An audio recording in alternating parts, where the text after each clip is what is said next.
ఇట్లా brush కొట్టరాదు, brush తీసుకొని పైకి పట్టండి అంతే. సరే ఏదో ఎన్ని కలవ ఓర్ని అవసరం లేదు అట్లా వద్దలే.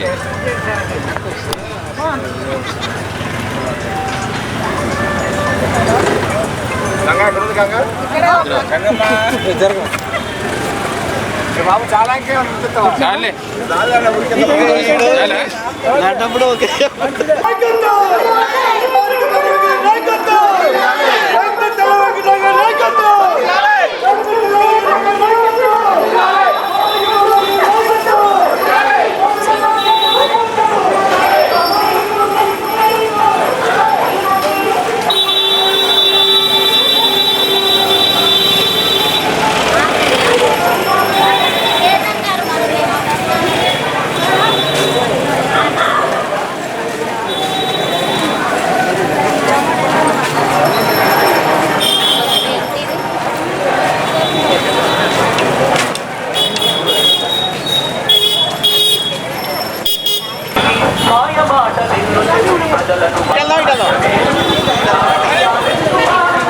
కేంద్రమంత్రి పదవిని అలంకరించేరా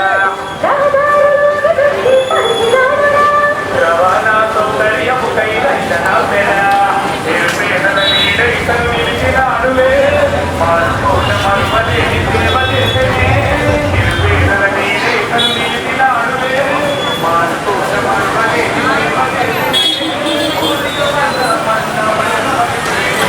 భద్రాచల అభివృద్ధి కోరుకునే ప్రతి ఒక్కరు కూడా ఇవాళ రామాలయ అభివృద్ధి కానీ భద్రాచలం అభివృద్ధి కానీ భద్రాచలం నియోజకవర్గ అభివృద్ధి కానీ కోరుకున్నట్లయితే హస్తం గుర్తుకే ఓటేయాలి. టీఆర్ఎస్ పార్టీ పని అయిపోయింది. భద్రాచలం నియోజకవర్గంలో కానీ రాష్ట్రంలో కానీ టీఆర్ఎస్ పార్టీ పని అయిపోయింది.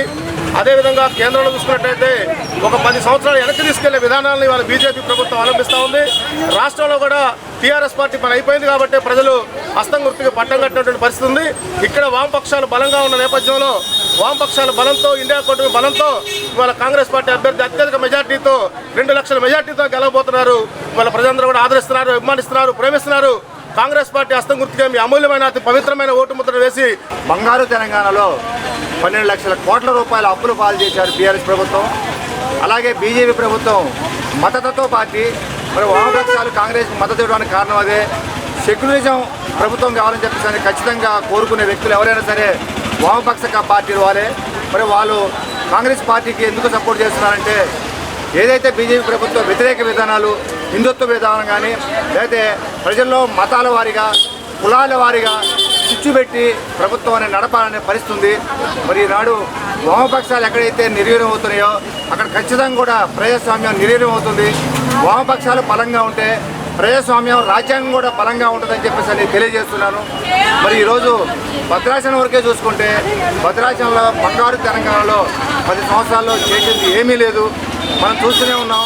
2014లో ఏదైతే డివైడ్ అయిందో ఆంధ్ర తెలంగాణ రాష్ట్రాలు విభజన చట్టంలో 234 ముప్పు గ్రామాలు తప్ప మిగతాది మొత్తం కూడా తెలంగాణలో ఉంది. ఆనాడు మరి విభజన చేసిన రోజు వెంకయ్యనాయుడు గారు చంద్రబాబు నాయుడు గారు పూర్తిగా భద్రాచలంలో చిన్న మొక్కుంచి మొత్తం ఆంధ్రాలో కలిపేస్తే పట్టించుకున్న నాదుడు లేడు. అలాగే భద్రాచలంలో ఏదైతుందో కనీసం చెత్త వేసుకోవడానికి మనకి ప్లేస్ లేదు. చెత్త ప్లేస్ చేయటం లేకపోవడం వల్ల గోదావరిన చెత్తను తీసుకెళ్ళి వేస్తున్నారు. దానివల్ల పవిత్ర నది మొత్తం కూడా కలుషితం అవుతుంది.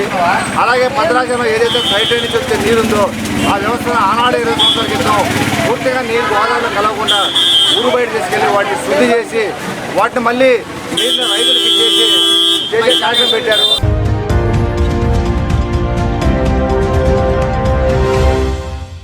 ప్రియమైన 8TV ప్రేక్షకులారా, 8TV తాజా వార్తల నోటిఫికేషన్ మీ దరికి ఎప్పటికప్పుడు చేరాలంటే ఇప్పుడే 8TVని సబ్స్క్రైబ్ చేయండి.